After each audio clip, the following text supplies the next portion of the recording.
Hello, everyone, and welcome to our now, I believe, fifth class of Mecha University. A lot of good stuff so far, a lot of good stuff to come. Today, we're going over Narukami, and we have with us Zephyr and Mako. If you guys want to both introduce yourselves, Zephyr first, Yeah, sure. or Mako first. Yeah, there you go. Yeah, I mean, it was whoever spoke first, and Zephyr's Yep, a go Yeah. ahead. guy. No, I'm teasing. Hey, my name's Mako. I'm on Team SOS. Normally, I play Narukami all the time, but at the moment, I'm trapped without Mecha Break until the end of July. So mostly, I'm just here to talk about mechanics, just the mechanical stuff, and general play style talk. Yeah, let me pass you over to Zephyr. So I'm Zephyr, formerly of Falcon Punch, which eventually became Empyrean. Sadly, both teams do not exist anymore. Big Sag. I am a menace. That is why I play Narukami. I want to be a menace. Narukami lets me be a menace.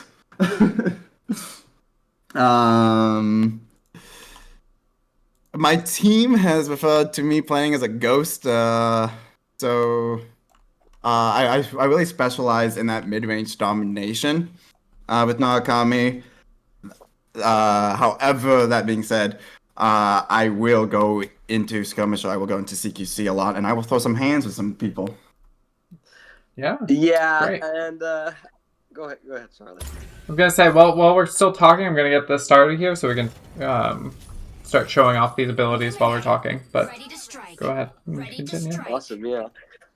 Yeah, and yeah, Zephyr's always been a little more mid-range than I have been. I've always been skirmisher from the start, so it'll be good. We'll both. He'll definitely be able to give a lot more insight on the more patient side of things, which I've never really been. And if you want to learn my specific playstyle, which is a lot more focused on infuriating your opponent, yeah, we're here for both. So. So as we're watching our pilots get into Narukami here and whatnot, to answer a few of Oyo's questions here, what should be the first thing you focus on in every match? It really depends. But most of the time, it's you want to set yourself up for an advantage for the next 2 minutes with your positioning. But that doesn't necessarily mean a vantage point. Sometimes that is getting this close to the enemy team. So it really depends. Let's see. What else? What else do we got here? It was just the questions. What do I do at the start of, of the match? Why don't we go through the kit first, and then we'll get to questions here at the end, and I'll throw them in as we kind of talk too, because we'll have a little bit of downtime between loading screens. So, why don't you go through the charged beam cannon, the main rifle for me? So the main rifle, it's got 4 levels to its charges. They each do very different damage. So starting with just 1 charge, actually we'll start with no charge. It's very little damage. It's only like what 13,000. It's basically you'll get the same amount with unscoped. The first 2 charges, they don't really matter unless you are firing on somebody that's got like a sliver of HP, 5-10%. That's where your first 2 charges will come into play. But your third and fourth charge, this is where the money is. With that third charge level, you will do that if you need higher DPS, and if you're about to engage in CQC or unscoped skirmisher Naru. As you will run out of ammo, only waiting until that third level of charge.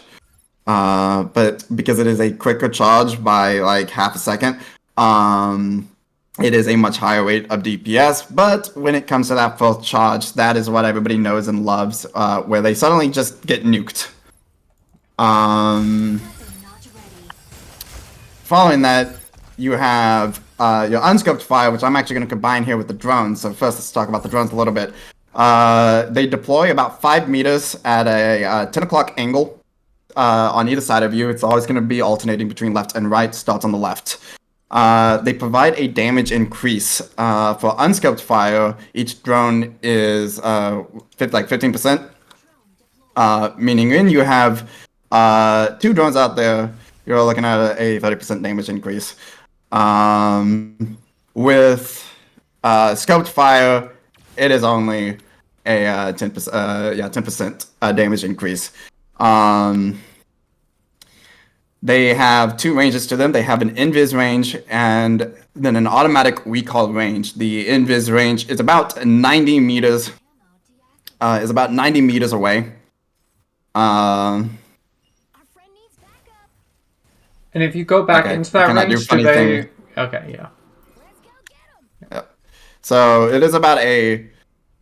it's about a 90 meter. It's a little hard to tell because I put that marker behind that forward-facing decoy, but it is about a 90, and the automatic recall range is about 180. It's just about double. So now when you are engaging in skirmish right now, you basically want to have your decoys up at all the times because the DPS is, well, it is quite extreme.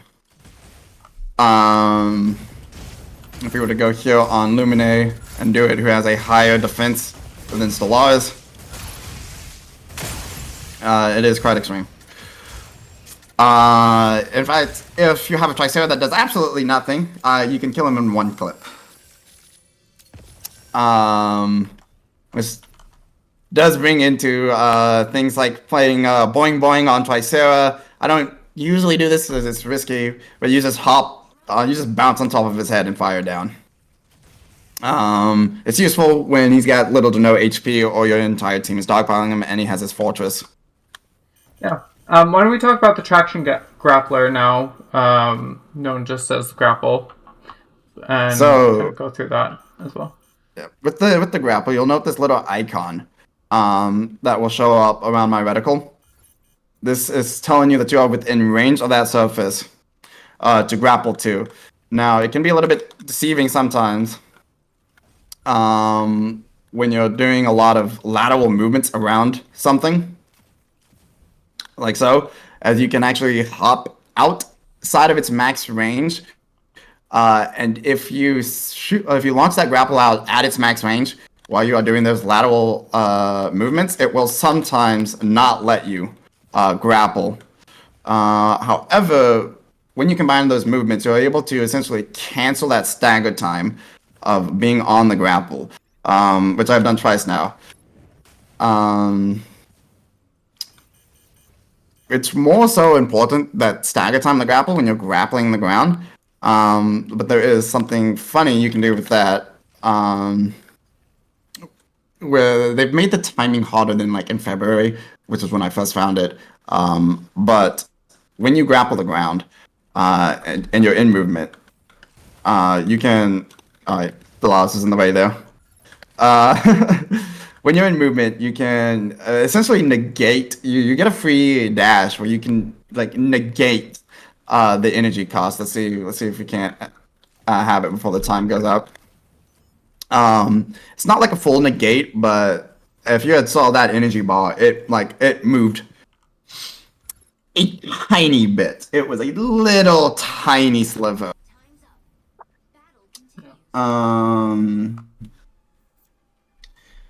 So, yeah, why don't we talk about the camo drone first, and then we'll kind of go into the advanced on everything too. So let's just go over your bubble first, and then we'll get out of this match and go over the next stuff. Oh yeah, the bubble. I mean, it's an ability. We have it. No, we have the bubble. It's there. There's some stuff you can do with the bubble, but overall, both me and Zephyr are pretty big on saying we need a new 3 ability. What it does is it's just a big bubble that will put you in Viz. It'll put your teammates in Viz. It no longer has the health pool that it used to, so it can no longer be used as like a weaker hurricane shield. So a lot of its utility is gone.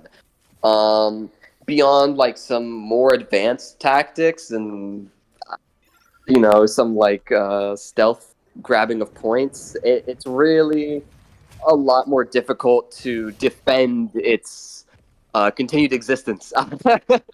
Yeah, But it's got a variable cooldown. So like if you deploy it, you have it up for like a second and you cancel it. It's got a 7-second cooldown. If you let the full duration go, it's got a 30-second or 27-second cooldown. And so it's a very long cooldown. If you get Welcome Box, deploy it. It's just a free, like, I'm just gonna chill out in Welcome Box. And there's nothing he can do about it. And I just sit on top of him, literally. yeah. You can use it to kind of just disappear in mid-air if need be. If you're running, you can just bounce in the bubble mid-air. You can kind of use it like when you're touching base, like you can when you're doing a lot of yeah, that's why I don't have it. When you're doing a lot of movement where you're moving. Oh wow, my ping. But when mostly you're doing a lot seems of like you movements guys and you don't don't want to like use really a like decoy, you can throw it out. Like you don't want to use a decoy. The problem is if you're in the dead center of it, if you dash, you will be out of it every single time, and you drop cells so quickly when you pop out. So Okay.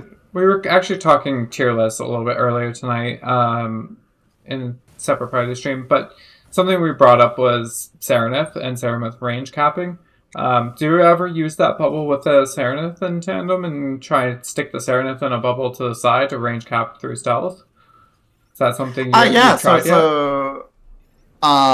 Yeah, right now it's honestly its biggest utility is just you bounce into a point, you bounce into a location, you just dash through mid. Okay, why is my ping at 600? Help me, please. It's not 900. So since my ping is so ridiculously high right now. Right now, it's like it's too. The bubble's biggest utility is Welcome Box, and you drive by a point and you drop the bubble and you immediately dip, and you let like Serenith or somebody else even like Welcome Cap, and you just leave that bubble for them to use it so they have that invisibility around the to stealth cap it themselves while you go and run interference.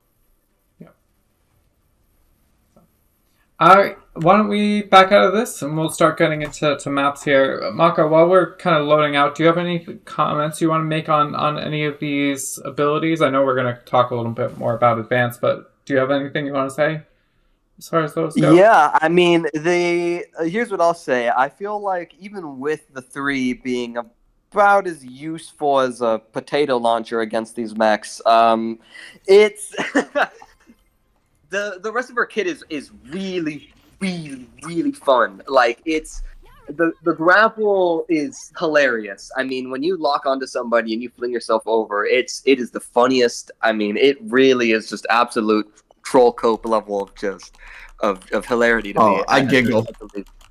I giggle every time. I giggle every single laugh. time. Yeah. I'll send a message in chat half the time afterwards. Like it's so funny. The drones are so great. I mean, they're so versatile with what you can do. I mean, you don't just have to use them for damage. If you want to look over a point, but you don't want your drones to be like just hide it behind like a wall and then peek out, and you can do the same shit without your drone even being seen. You can use them as can use them as like a little like a stable shooting platform. You can get on top of them. You can get into weird spots. You can use them. I mean, you can use them as a. I don't do it all the time, but just so it's you're aware. I mean, you can use it as a support. Is a support based thing. Like drop it next to a teammate who's getting hellfire on, and that shit will force FCS over the Naru drone. I mean, there's a lot of really very creative things you can do with it, and it's one reason I love the character so damn much. So I'm actually really glad here that you chose Mizra, because we can actually talk about Jesus Christ, my ping. Yeah, I might Okay. quickly just turn over to my stream so I'll watch what you're doing. Just so it's gotten a little bit bad. Yeah. We're back up. So I'm glad you've chosen this, because as you can see, if I hold back, I can stand on this thing, but if I try to like let go and then start sniping, I will fall off. So more like talking about the using decoys as like a mobile or as a stable firing platform is you can drop it up on that ledge. I missed. So you can drop it up on that. I missed again. Big Sag. It's been a while since I've done this because this. Narukami, everybody. Yeah, something like that, dude. No, dude, I've been there. Dropping your drones can be a little finicky sometimes, but it really can. Whatever. I can just show it. I can just show it down here. I'm gonna blame it on the ping. But the point being is, what you're trying to do is drop that drone above you and then be stealth below, right? No, you sit on top of the drone. Oh, okay. Yeah, the drones don't follow physics, so they don't really slide. So you can use them to be on really interesting spots on some of these maps. And Mizra's a perfect first example, which is why he was thanking you. Obviously. It just happened. Yeah, it just happened to be there. But what else? Can't always win the war. But there's a lot of places like where you'll slide. Not really too much on Mizra, but like on Cape Blanc. There's a lot of like little mountains where you'll just kind of like slide. So why don't we talk specific spots, right? Because Mizra, obviously, you're playing around these 3 spots. You have your B point coming up. Where are you generally positioning? Would you say? So what are you generally doing? It really depends. I might be all over this mountain range right here. If for those of you who watched the Aquila, or there for the Aquila class, this doorway huge, especially during storm. I might be on top of this pillar. I might also. Oh yeah, more on that pillar later. I might be right here. I could also be over here by this little downed piece of rocketry. Over here. So to that point, how often are you taking shots and then immediately moving, right? So your play style, how often are you moving from spot to spot, you know? It depends. It's definitely something that you play by ear. If I have the enemy team here and they're just letting me free fire from this spot, I'm going to continue to free fire. If they don't let me free fire, then there's a huge like little mind game that I play with the enemy team, and I gauge like, okay, how hard are they gonna focus on me? How hard are they gonna do this? And from there, that will like change how many shots. I might only take 1 shot if it's like I fire and then like half of the enemy team swivels their head over every single time I shoot. And I'll immediately reposition. Other times it'll be. Other times I might be like 2, 3. On how you like to play Narukami, and it really does depend. Because for me personally, I will sit and fire as many times as I'm allowed until they start chasing me down, because I want people to chase me. Like, that's how I play. I want people chasing me. I want people wasting time chasing one mech while I'm just dashing in and out and going invis and just, grappling over people and just like causing mental damage, But for Zephyr, obviously, he moves around a lot more than I do. He's a lot more guerrilla tactics than I am. So it will really depend on how you specifically want to play Narukami. Narukami is really amazing in the way that you can really see people's play styles through her by how they choose to take their actions, how they choose to use their kit. That's all I wanted to say there. Yeah. Also, like a lot of times, like I'll when I reposition, I don't actually reposition. question. It's actually really funny getting messages about it. They're like, "Oh yeah, I see you like leave, and then like the next half second, you're shooting me in the exact same spot." And I'm like, "Yes," because I just drop a decoy and then I back off, and I literally just do one dash away, one dash back in, and then like, oh, they're gonna look because they're gonna see me leave, right? They're gonna see me leave as I drop that decoy and I dash away. They're gonna see like dash away. That's where the like, especially if it's like a Naru or Aquila, like that is where their scope is gonna go. Is they're gonna, it's just natural, for them to like follow exactly where that fade into invisibility goes. Geez, I might not be able to actually stream this. I might just have to do a recording. That's okay. Yeah, let's do that. Streaming from my perspective right now. So something as we're talking out here. So obviously on the outside, you're mostly moving to the points that give you the viewpoints or tactically sound in the moment, depending on what the enemy is doing. What's your not your always thoughts tactically on... sound. Okay, fair enough. But what are your thoughts on A point? Because obviously A point is very much more cramped. You're kind of stuck in here. Melee's I go in there. I go in there. You go in. No, I think I'm for sure above- you go in there. If you're not in Yeah, there, you go the fuck in there. Stupid. Yeah, like you're down in there. Like, and there's so much fun stuff you can do in A point. Like, I think as when I'm playing on Mizra, that tunnel is vital. That tunnel is vital. Anytime a Falcon's coming after you, I use that shit all the time. It is so useful. But when you're actually got a point up, you need to be in there. I mean, you're an extra body for stopping point captures. Your DPS is really needed in there. Like, it's if you're just sitting outside and like playing, twiddling your thumbs, your team's down a teammate. You're being useless, and that's like the last thing you need to be doing. So this is where like Mako and I will again kind of like veer away from each other. If I'm below 20 or 15% HP, the likelihood of me going in there lessens unless I know I'm gonna get killed. Oh great, Storm. There are several locations here on the map where you can actually fire into A point through the mailbox from outside. I'm currently sitting on one of them. It's by this crash ship. Another one is this pillar over here. And then you have another one where if you want to do long range, it's like right here behind on the crash ships. Where you can like actually go and fire through that mailbox.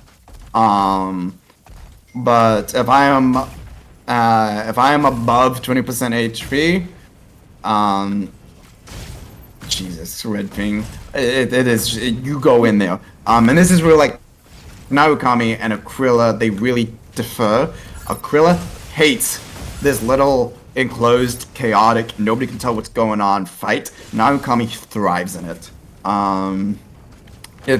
You have so much range of movement in here to just kind of like fire and just kind of fly around the points, and this is where like I say, yeah, Falcon's like the most similar striker to Narukami. You pilot like a Falcon in here, and you drop your decoys, or you use your grapple, and you use your dome or your bubble, and you're just constantly going in and out of invisibility. Remember, you can go almost 200 meters away from a decoy without it recalling, which is huge. Like you can place your decoy right here, and you can back all the way up, you hit the wall, and it's like it's still right there. And now you're talking like you're hitting strikers from like multiple angles. It's actually insane, and you can kind of like use it to like hop in and out of stealth and whatnot. And if it goes down, you can just deploy another one. And you really want to think about like how you're deploying your drones, as they'll increase your movement. But again. And then you have several locations up here, like where you can like grapple and scope in, and you have this huge like look over of the room, and you can fire. You have another one over here. Like there's just so much range of motion. There's so much you can do in this room. And Narukami, funnily enough, unscoped DPS for Narukami is higher than scoped. When you have both decoys deployed. It's just a little funny fact. Great. So, this is kind of a very brief overview of this map. Is there anything else you want to say about this map? Anywhere you particularly avoid going? Find dangerous? Anywhere I particularly avoid going? On this map, honestly, the entire map is your oyster. There's just so much. There's just so much you can do on this map. There's so many like little angles. You played against me, you know I like to come over here to this rocket whenever the enemy team has like the because you can shoot through, funnily enough, you can shoot through the entire rocket. It's actually really kind of funny. Yeah, and obviously you can see I think down Mithra onto B is... and C point here, so definitely auto. Oh no, I don't know where Thalion is on that side of the rocket. Mithra's such an amazing map for Narukami. I mean, it really is just a jungle gym for her to just do whatever the hell you want, get away with so much. There's so much, like the ravines and the fallen missiles and going in between the fuel silos on C and everything to do with the entirety of A point. It is really just it's one of my favorite maps for her for sure. I mean, there's just so much you can do. And then when the storm comes in, get out of here, man! It's such an amazing map. I love it so much. I really don't think there's anywhere that's like a bad place to sit. I mean, unless you're just gonna stand in the middle of the fucking flat part of the desert, pretty much everywhere is a good place to just exist. I mean, it's perfect map. It's so peaceful. It's so good, and like you can do like little canyon runs and whatnot. Like the terrain is so huge on it. You have a falcon chasing you because I know everybody like, oh, falcon this, falcon that. You have so much little nooks and crannies that you're not even like really focused on dodging falcon missiles because it's just like terrain. And you can play Ring Around the Rosies with falcon, which I love. They hate. Alright, so I'm gonna quickly swap us over to a different map. I'm gonna swap us into the new observatory because I think that's another map where Naru thrives. I don't know your guys' thoughts, but at least from my experience running against you, it feels that way. So I don't really like it. Because it's too large, right? Like I say it all the time. Like long range on Narukami, it's honestly a bait. You get nothing for long range. Especially with the damage. You get a higher DPS and the ability to run interference and suppression with Skirmisher. Yeah, with Skirmisher Naru. Medium range, you actually get increased penetration, which allows you to have better angles for starters, but also like that penetration plays doubly so for like through flux shield, so you actually do more direct health damage, and you'll also be able to penetrate things like Sky Raider bubbles, like as many as 3. But when you come to longer range, you don't get anything, right, except for being removed from the fight, and then you're locked into like actually playing a sniper. Like Narukami like a sniper, which honestly isn't necessarily the best way to play Narukami as a sniper, which is really funny. It's not fun. It's just not fun. Like, yeah, and then you get that damage drop off when you hit 1100 meters, and oh boy, does that damage drop off really hit. Yeah, why don't you talk about that damage drop off? How much is it? Is it worth it to shoot outside of that range ever? I say no, right? No, fuck no, absolutely not. Yeah, like absolutely not. Like let's actually run through it here on this map. If Thalion could be so kind as to come over here. Yeah, Thalion, if you want to come over to the back corner, you see where we are. If you want to go into that open area. Yeah. In the back so we'll talk about this. Yeah, we'll talk about this damage fall off. It is actually insane. Yeah. So if you go, Thelian, if you come all the way over here, and just come all the way to the edge of the water there. And then what we'll do is just stand on these mountains and show how brutal that is. And I will kill these. Yeah. Okay. So Thelian, you're good there. We'll go ahead. Yes. Yeah, you're good right there. So we'll go ahead and we'll fire a full charge shot, right? This is still within Narukami's max range. So as you can see right there, we did roughly, I would say, % of his HP, something like that. And so I'm gonna hit his, him now. Flex shield to come back. While we do that, we are going to have fun with lag. All right, so Thelian, move back if you can. Move, step back, Thelian. no, go all the way back. We're gonna hit you outside of Mac. Oh. The lag is real. All right, so Thelian, I'm gonna shoot the shot once you. Here, I'll shoot it. Zephyr. So that was from 1400. So cool. So this ping is insane. So it's like when you start dealing with this, it's like not only are they going to be incredibly hard to hit, because as Thelian, if you could just move, if you could just dash one direction, honestly, it doesn't matter left or right. Just dash once was really what I was getting at. But when they're at that range, any small movement they do is honestly kind of massive for you. It'll throw off your shot because you're aiming at a target that is going to be the size of your reticle, right? So if you just want to like focus on like kind of evading me real quick, Thelian.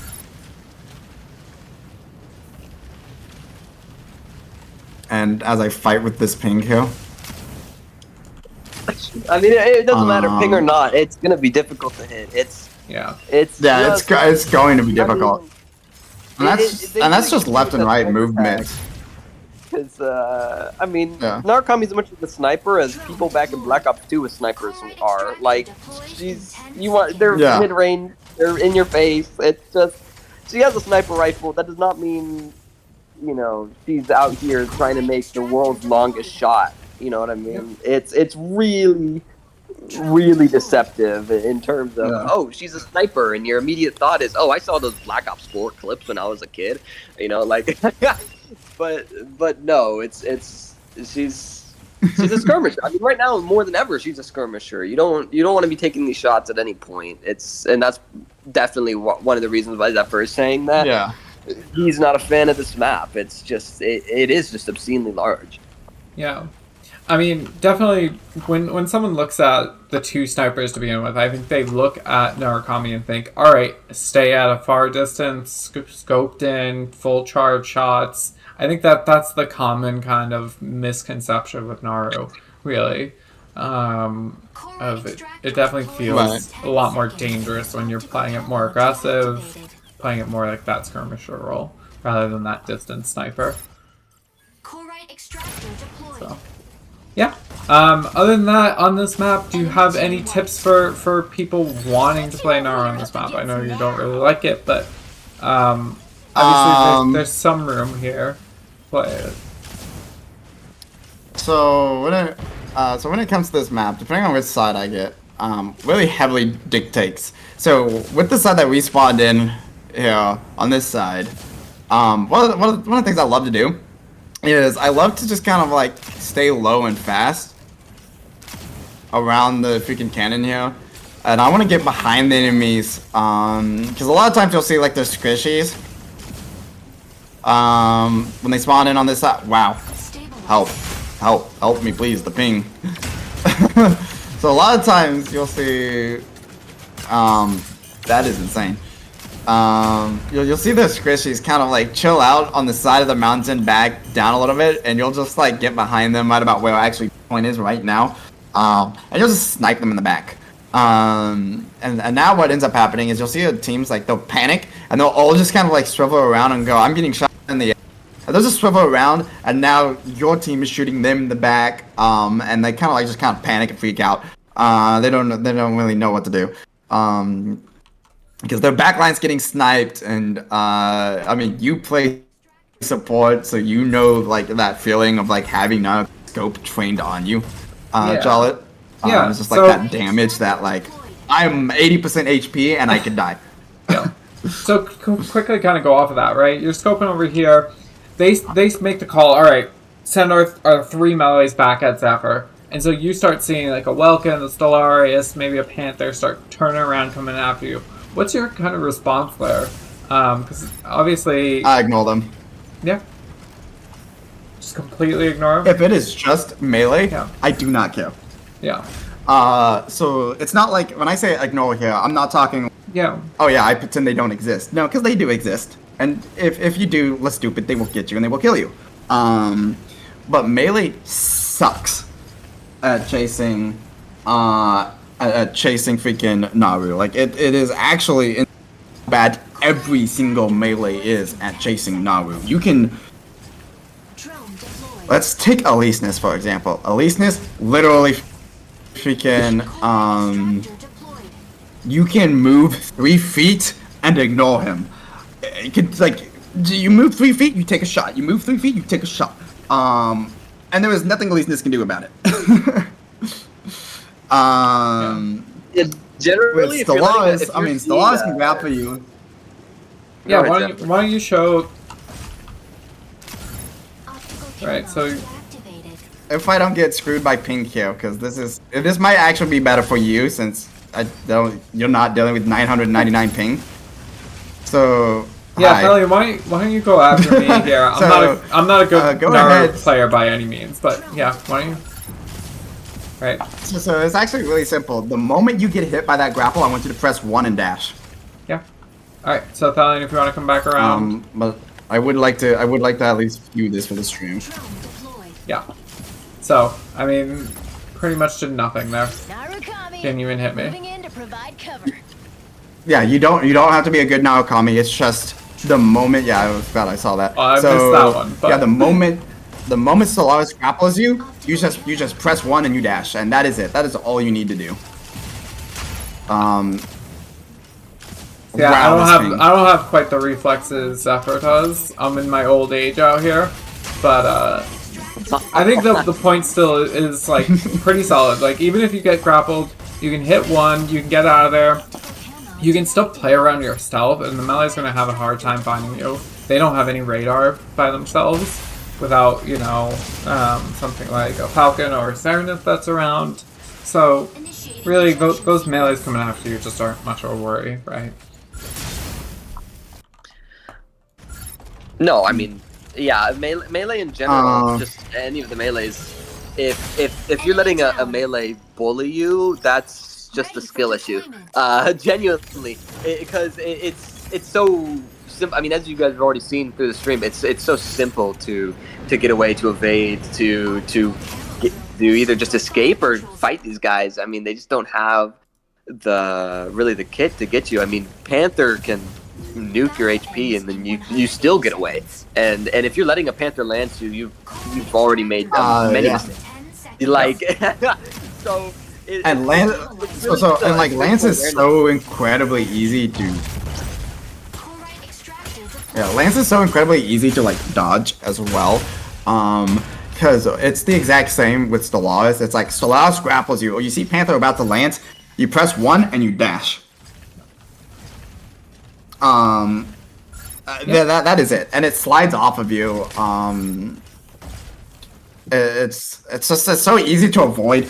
And Narukami is actually really fast. If I wasn't at 999 ping constant, I could showcase this, but it is perfectly reasonable for Narukami to just straight up dodge melee attacks without needing stealth. Yeah, and obviously Naru also still has the kind actually of funny go along hopping into attack. fight.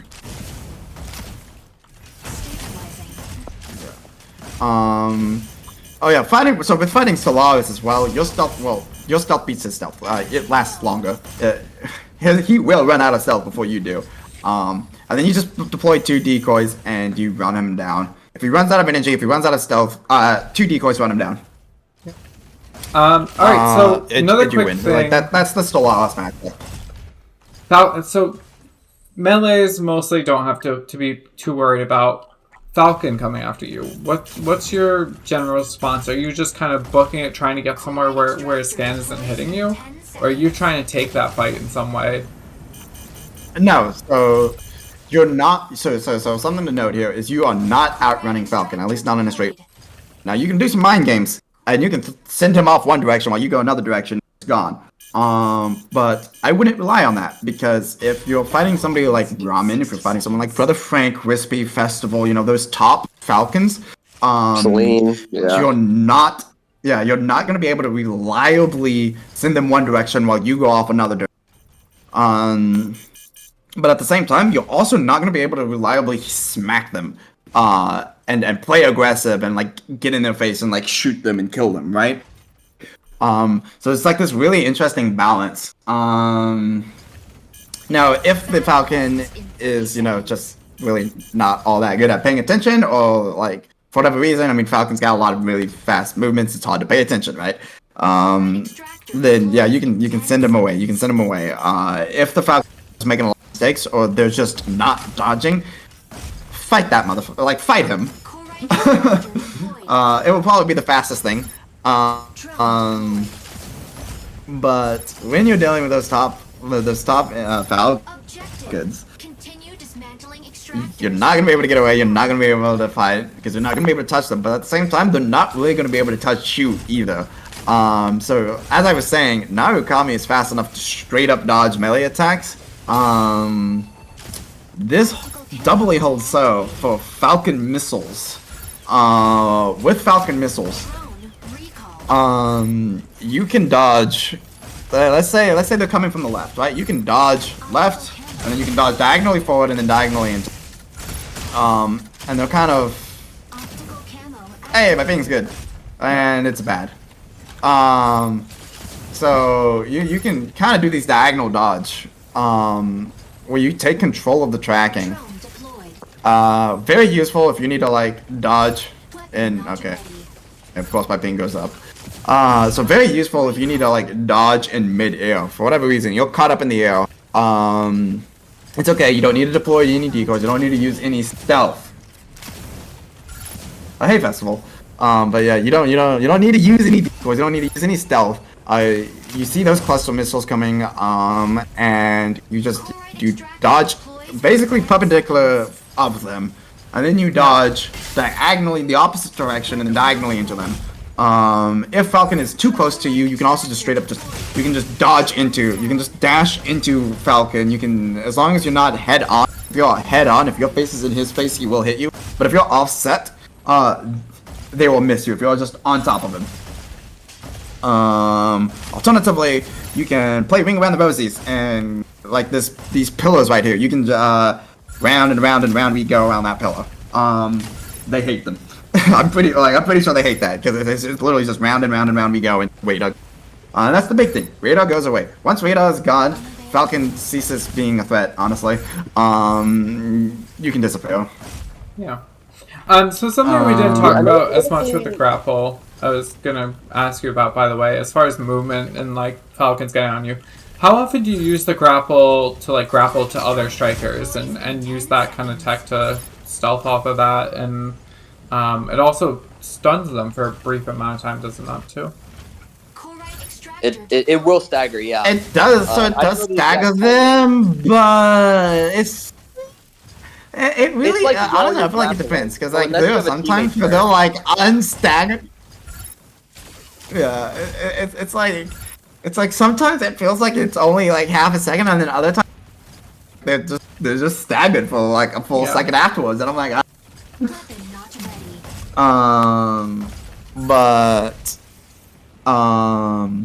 think it depends, because when I play, I'll use it as much as possible on strikers, because it gets people really pissed. It gets people. It's really confusing. Like when you watch this Narukami just disappear over your head.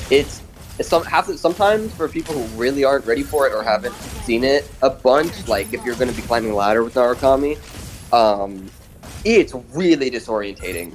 Like it can really fuck with you sometimes. So I like to do it all the time, when it's not like just a bad play, because it's confusing, it fucks with people's heads, and that's basically my whole play style. That just like screwing around with people.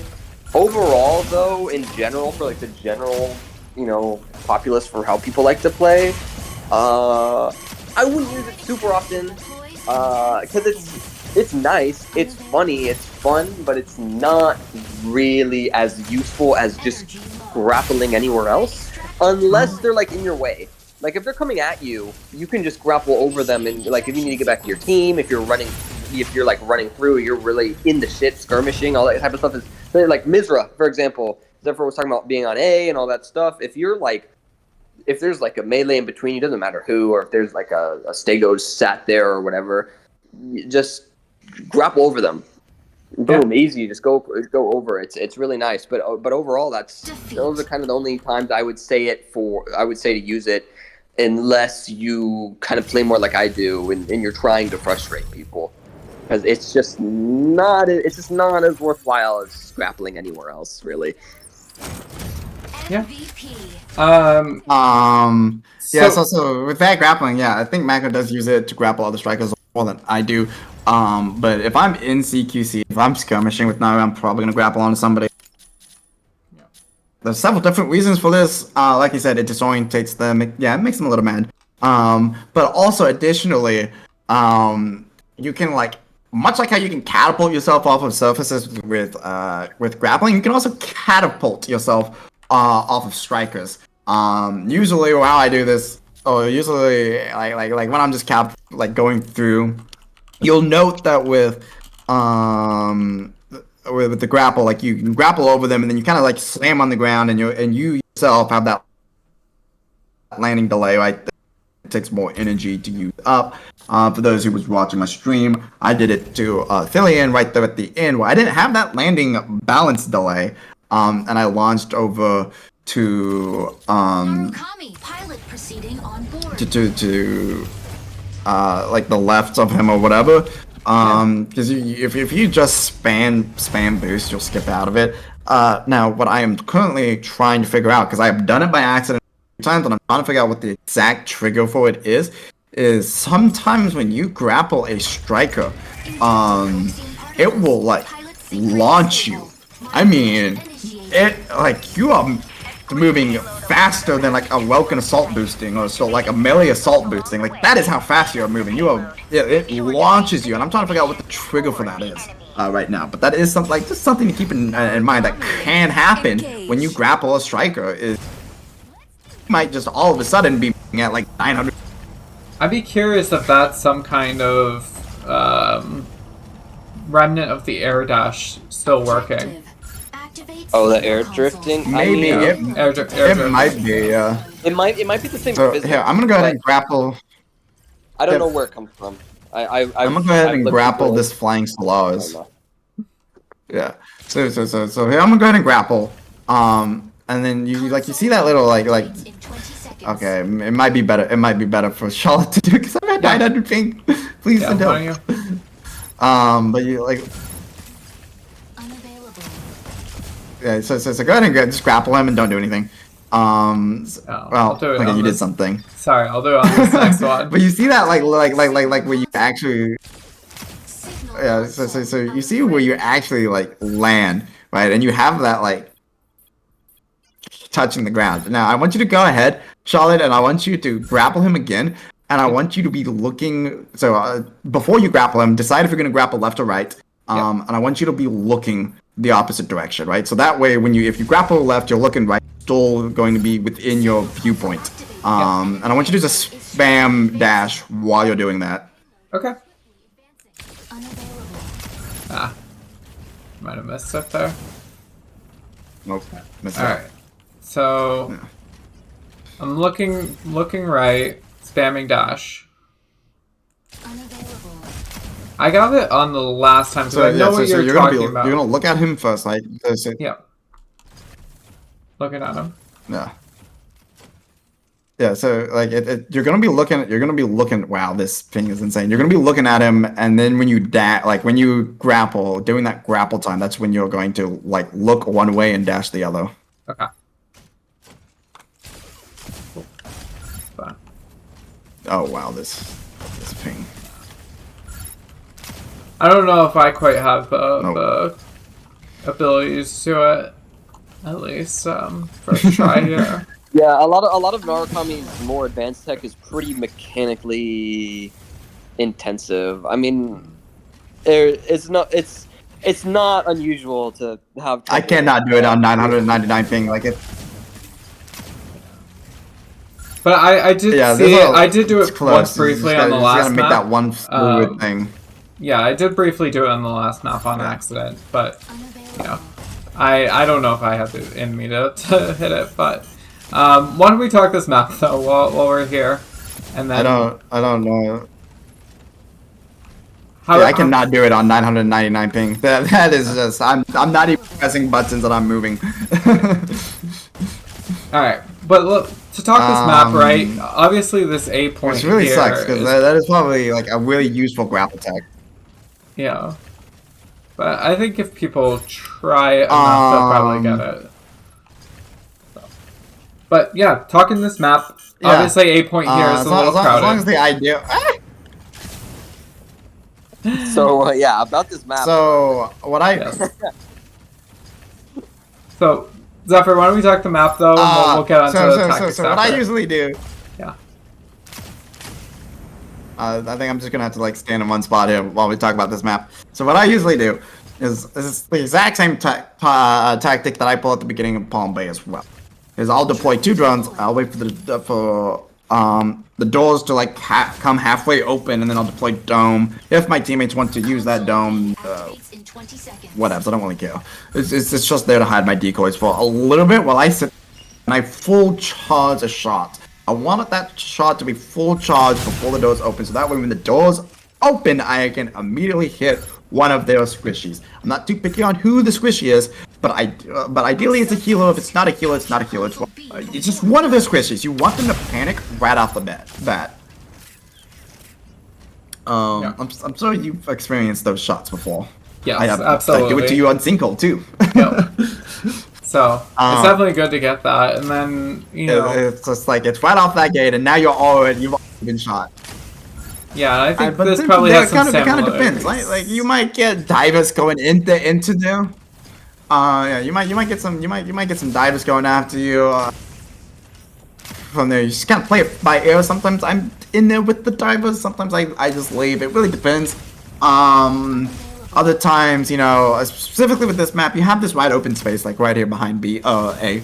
And I'll go in there, or I'll do like a skirmish or Naru, or I'll be like a Spider-Man on the walls or on the ceiling, or I might even go to the enemy team. A lot of times, especially here in A, let's say that Lumi's at like 5% HP. I will rush across the map. I will rush across both teams, and I will run that Lumi down. So like it really depends. That's honestly the great thing about Naru is there's so many ways you can approach all these situations. So like there's so many things you can do. And it's like you're never going to have like the perfect to any one situation. There's so many variations you can do. And so I say a lot of like Narukami is mental, right? You're playing these mind games. You really want to plan out and think and like think these things through. Even if you're just playing it off and think, ideally you should be able to explain why do you do this action? Why have you taken this shot? Why have you done this? Right? Yeah, I think it definitely comes down to Narukami most useful on any open map. Yeah, and to that point, like. This B and C side of this map is so wide open here. I think Naru really excels on the back half of this map here. And there's a lot of pillars to hide behind, things to, so go you up and down. You can chill on top. you can chill on top of the buildings, any of the buildings really. There's some funny little angles to do with grappling through these pillars and stuff on the overheads. Oh yes, that is something I never talked about with the overheads. And the grapples. The grapples have a variable invisibility timer on them. If you grapple a wall and you have 90-degree movement that you can look, you will have 6 seconds of invisibility. If you grapple the ground, you'll have 4 seconds of invisibility. Now this doesn't account for grappling to this location. That is once you have landed on the grapple. How far is the grapple's range? I don't know. I honestly couldn't tell you. Meet me here. No, I mean, that's I'd say about 170. It's It looks like. enough. Oh no. No. It's long enough. Yeah, it's long enough. Like I'm not. You get icon when you can grapple. I'm not really too focused on the range. I'm more focused on what to do with the grapple. Now if you grapple a wall, 80-degree, you'll get 8 seconds. If you grapple an overhead, you have 180-degree upturning, you will get 14 seconds. And with 360, that lovely 360, you will get 16 seconds of invisibility from that grapple. And then when you pop off of the grapple, when you disable the grapple, whether you jump or just press the button again or hit Alt or what have you, when you get off of the grapple, if you have not run out of invisibility time on the grapple, you will get an additional 4 seconds of invisibility, the same as when you grapple the ground. So what this means is you can grapple to an overhead for 15 seconds, not run out of grapple, whether it's just through team or through time, or taking a shot, but you have that 15 seconds, and then you can hop off and you're still invisible for an additional 4 seconds, meaning you're invisible for 19 seconds with the use of one ability that is on a fairly low cooldown. Yeah. Which means Console you're really gonna like this activates map. in 20 seconds. I mean, to summarize it all with all of these overhangs, you're really gonna Yeah. like the map. It's another jungle gym. It's anything with a bunch of overhangs, anything with a bunch of just random shit to run around. It's gonna be the same. Like you don't need to have too much innate map knowledge, like super hyper specific on a lot of these maps, because if there's just stuff to use it. I mean, you're really only limited by your creativity in a lot of these situations. That's the wonderful thing about Narukami. It's why it's just so fun. Yeah. Great. So Yeah. that seems like most Help. about this map. This ping is actually insane. You're suffering out here. So let's back out and just kind of quickly. I don't know what's going on anymore. We'll quickly go over all the maps and just go at them from a distance, as we're kind of getting close to an hour here. Something that's come up in some of these other classes, though, if you were to play it in ranked ladder, who is your preferred duo queue partner? Okay. Who is my preferred duo? Now that's a loaded question. Oh my From god! a striker that is standpoint, a not a good person. Don't do this. Who? I'll tell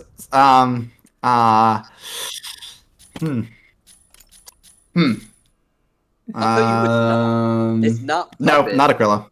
Not Aquila. Definitely not any Aquila player. I mean, do you like playing? It's not Aquila. Ideally, it's someone who plays. It's someone who mains a striker that So I can help the most, right? As someone I can skirmish with, Yeah. and do the shit with. Like I don't like a super heavy is cool, and I can kind of help them out sometimes with the bubble, or sometimes with the drone if they're getting too focused, or take some shit off them by just running past them and catching attention. I'd rather. I mean, yeah, I'd rather like a Solaris. I think my top That'd be three. fun. Yeah, my top three, like in this order right now, I think my top three is Stellaris, Panther, Sky Raider. Yeah, I think that's honestly it. It's Stellaris, Panther, Sky Raider. That is my top three. In that order. Makes sense.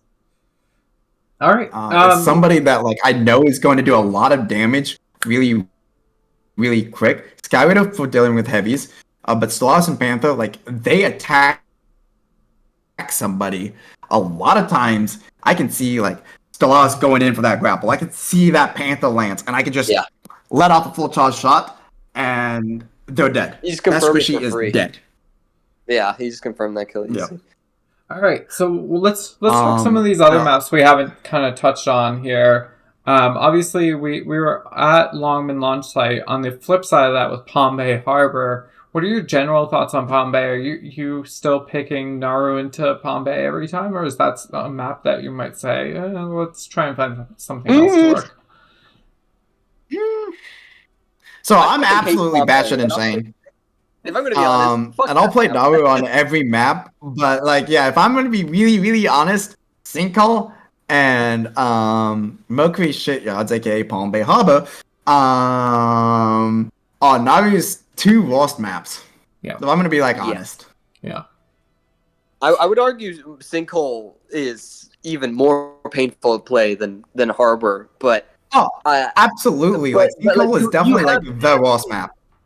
Yeah. It's Harbor is worse for you to exist on because your team's basically down a player. I mean, you're just not helpful. Like, there's just not really anywhere for you to be super helpful on Harbor. But in Sinkhole, you can be helpful, but it doesn't make it fun to play by any means. It's just really, really rough. Both of them are just such dog water maps. They're just so unfun. Like, it doesn't matter like what you do. You're not gonna have a good time on either one of those maps. So, point being, if you're anyone except for these masochists, don't play Palm Bay Harbor or Sinkhole on Naru. Yeah, especially if you're in ladder. Don't even do it. Your teammates are going to flame the fuck out of you, and your credibility is going to go way down, because no matter how good you are in Narukami, your numbers are going to be down on these maps. Like, it's just kind of how it goes. So, on the flip side of that, Zephyr, how do you feel about Poseidon Armory versus Sinkhole? Do you feel like Poseidon Armory is Poseidon's fine? Yeah. And what what makes it different? You can go be a shock. Yeah. You can go be a shock. Like, that's honestly what makes it different. So I know, like, with Renegade was saying with class, right, is like, do not get into the water. Like, do not get in the water. Narukami, get in the water. Yeah. Naru is already so agile that you don't really care about. You honestly don't care about the water. Posadas. And then it's like, oh, but the damage like decrease, and I'm like, yeah, but they don't actually affect your drones. I don't know why, but they don't. So just deploy some drones, you'll be fine. Perfect. And then obviously the TDM maps I think are generally like solid for Naru. I don't see any issues from my perspective, but what are your thoughts on the TDM maps? Yeah, they're fine. They're fine. Sky City. Sky. Oh my! I cannot English. Sky City. You have that one map. Where you have the building, and then you have like the room underneath the building to get into. It's a slog. But that's like my only complaint about the open field one. Map, right? You have that one spot on that one map that is just a slog, and that is it. Yeah. Yeah. The open field one, I love the open field. Open field is like, I'm just clicking on heads, dude. Like, I love the open field. I mean, it's so nice. It's plus there's so much for you to like get up underneath too. It's a lot of just just shit to move around. You can play Ring Around the Rosies so much. Like, just loves clutter. It's just like, if there's clutter on the maps, it's awesome. You love it. Like, it's always going to be helpful. Great. We're kind of hitting. You love the clutter. You love those chaos. We're hitting close to the hour point here. I think we're a hair over. I do want to ask a couple last thoughts here. If you were to give kind of a Naru a rating on a tier list, what are your thoughts? We did a tier list earlier. I think I put Naru at a high B. I think a B plus was my thoughts. But where are you at right now? C2. Yeah. C2. Wait. What do you think? You put her C tier? I'd say What do you think is I'd like put him in holding C it tier, back? like honestly like a mid C. Yeah. It's honestly team utility. It's team utility, and then it is the effort to do the same as other strikers. It is the effort required to play. The mechanical skills that you need to have, all that technical stuff, is really really high. It is like not unreasonable for Narukami to have the highest APM. This includes beating Falcon in APM. And then it's the amount of game sense and map knowledge. Like you need to have so much more map knowledge than any other striker. It's actually insane. And your game like with Narukami, with the way her damage works is I know like people will say like, oh, Narukami's damage is like really low and stuff. It's like, well, the DPS is low, but the alpha damage is super high. And when you're dealing with that alpha damage, when you're dealing with like that one shot, you start like looking and you start having these things called like wasted damage. So you need to know when you're scoped, right? When you're unscoped, when you're doing your goal is suppression and interference. So you shoot whoever, right? Like it's just suppress them. But when you're dealing with that scoped fire, you're looking at that focused fire, and you're like, if you make the wrong shot, you will do more harm That's than wasted good. seconds. Waste of time. So it's just it's wasting straight seconds and so like the game sense, like that battle sense required to play Narukami, it's really high. You need a high, especially skirmisher now. You need a high APM. Freaking. You need to have a huge amount, like more, like a lot of awareness. It makes a lot more sense with your placement because Narukami is one of those types of characters, and you see him in a lot of different games where the gameplay is just really stylish. Like watching Narukami play, like a good skirmisher Narukami, it's just fun to watch. It's just interesting. You're seeing all these fucking flips and these drones and all these like these jukes and all this stuff in these 1v1s. You're like, there's no way they can win that, and then they win. And like, oh my goodness. But it's not just because this character is good. It really is just a matter of really putting in the time, really putting in the effort, really practicing your ass off, because the skill floor for this character is just so high, and the ceiling is even higher. And this is one of the reasons why on ladder you'll see a bunch of Narukamis and they'll do horrendously, and everyone's like, Narukami's dog shit. It's like, well, I mean, part of it's the players, but you have to admit that the character itself being so difficult is a detriment to the character in a way. Like there's reasonable difficulty, and then there's shit like Narukami where you're just like, some of these techniques make me feel like I'm gonna get carpal tunnel. Yeah. Absolutely. I've actually tracked it, like my APM before, and it's like sometimes when I'm doing the skirmisher now, my APM is as high as like 650. So it's actually insane. Yeah, it's a lot. All right, I just want to say a quick thank you to you guys. Obviously, I think you could both talk about Naru for another 3 hours or so, and that's perfectly fine, but we're trying to keep it tight here. I can do it all day. Yeah. I can there's do the so same much with Lumi. Naru. Well, so let's see. I do want to answer Oya's like one of Oya's questions right here. Yeah, It's like, is there utility management for Naru or just place, use, and rate? There is a lot of utility management. From drone placement, like I said it earlier, like you want to think. So like those decoys, they'll allow you to shoot around walls, around corners, and the likes. They'll also allow you to like kind of confuse, especially when you're doing unscoped, when you're doing that skirmisher. No, they'll allow you to confuse the enemy. Also they have really long cooldowns, so just wasting them is not good. But also you can deploy 2 if you have 4 just sitting there being used and they're not on, like you don't have 1 charging. You're doing something wrong. You should always have 1 or 2 decoys charging, right? You should keep like 2 in your back pocket, or at least 1 in your back pocket if possible, as like an oh shit. But like other than that, you should always have your decoys like charging up. So and to keep it from going, and then like I said, like with your grapple, there's so much you can. To keep the explanation going on for too long, because I know Zephyr and I can both talk about it for forever. It's really sorry, Zephyr, but Yeah. to really just keep it simple. Big like, Sag. Yeah, but I can't. Like I can talk about it all day.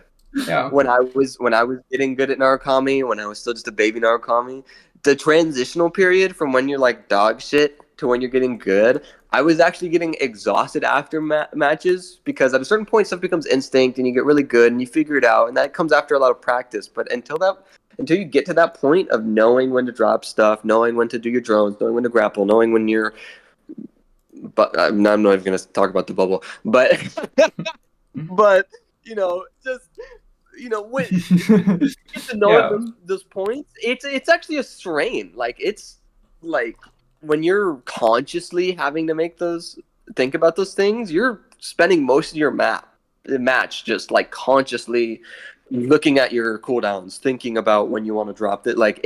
I was getting exhausted after certain matches and being like, oh my god, I need a break from the game for a little bit, because I was sitting there thinking the entire time how to best use my abilities without wasting them. And obviously that goes away with time and practice, but that's just goes to show how much utility management there is. You really need to be locked into what you're doing and knowing when is a good time to be using your drones and your grapple and your bubble that's also there. Yeah, and I mean, to close out, obviously a lot more to talk the best about. way for me to put it is, I was gonna say, just real quick. So yeah, if people when I say like the difference between a I was just gonna make the point. If people want to learn more, I think they can always hop in the Discord, ask you. Zephyr, I know you generally reply when people ask you for advice. I'm the same way. Just feel free to at me or DM me for anything, and I'll be happy to let you know. And Zephyr, you can keep talking about it on your stream if you want to. I'll send over me, you may have to. Yeah. Yeah, like you wanna like if you DM me, also please do at me. I don't always get the DMs. I don't always see the DMs. Also, there's a meme that I would like to see created, because I feel like it sums up Aquila versus Naru in a nutshell. The meme of like that one dude having a good time, and then it like switches over to I like slamming like his desk and stuff, and like shredding like all like wiping all this shit out. Yeah, like that is Aquila versus Naru. All right, thank you guys. We'll talk more soon here. And we will, of course, always be around to answer questions in the Discord. So, if you guys have any last 2-second thoughts here. If you're gonna pick up Naru, just commit. It's gonna suck. I mean, it will really suck more than any other striker. You're gonna sit there and be like, "Damn, this is hard. This is really difficult." But the more you play it, the better you're gonna get. The more fun you're gonna have. So you just have to really sit down and do it. It's kind of like learning a language. It's kind of like picking up anything that's not something simple, right? Like it's picking up fighting games. It's difficult and it's gonna be hard, but there's resources here, myself and Zephyr, and just myself and Zephyr are willing to help. Hey, there's some new Naru players out there nowadays. No, a couple new ones. Yeah, if you speak Japanese, go speak to the Japanese ones. But realistically, there's not a lot of resources, but we're really willing to help you guys out. So if you're willing to put in the effort, we're willing to, return it and try and, help you guys with any questions you may have. So that's all I got. That's all for me. Thanks for having me on, Charlotte. Yeah, of course. Thank you. Zephyr, thank you, of course. Any last thoughts in 2 seconds?